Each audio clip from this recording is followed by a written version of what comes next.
পাঁচ কালেমা মুখস্থ না থাকলে কি জাহান্নামী হবে? খুব সুন্দর প্রশ্ন। আপনাদের সবার পাঁচ কালেমা মুখস্থ আছে তো?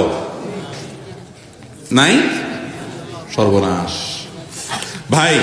পাঁচ কালেমা কি কি আছে? কালিমায়ে তাওহীদ, কালিমায়ে শাহাদা, কালিমায়ে তয়্যিবা, কালিমায়ে তামজিদ, আর কি কালিমায়ে রদ্দে কুফর।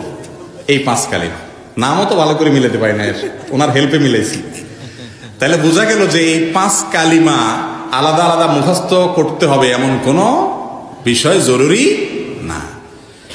এই পাঁচ কালিমার বিশেষ করে কালিমায়ে তাওহীদ তামজিদ যা বলতেছে ঘুরে ফিরে একই জিনিস। সেটা কি?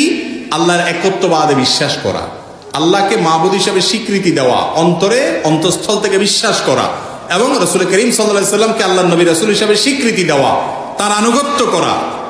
এই বিষয়গুলোকে যদি আপনি অন্তর থেকে মেনে নেন, মুখে স্বীকার করেন, আপনি ঈমানদার মুসলমান।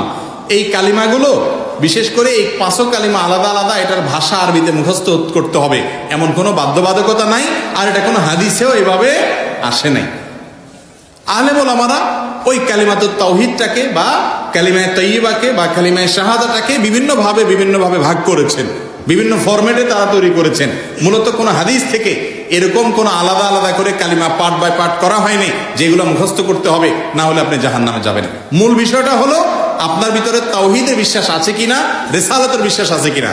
আশহাদু আল্লা ইলাহা ইল্লাল্লাহ ওয়া আশহাদু আন্না মুহাম্মাদান আবদুহু ওয়া রাসূলুহু, এই কথার বিশ্বাস আপনি করেন কিনা। মুহাম্মদ আল্লাহর গোলাম এবং রাসূল সাল্লাল্লাহু আলাইহি সাল্লাম, এবং আল্লাহ ছাড়া সত্যিকারের ইবাদতের উপযুক্ত আর কেউ নাই, এই কথা আপনি অন্তরে বিশ্বাস করেন কিনা, মুখে স্বীকার করেছেন কিনা, এর উপরে ভিত্তি করে আপনি মুসলমান না মুসলমান। ওই পাঁচ কালিমা যে মুখস্থ করতে হবে এরকম কোনো কথা নাই।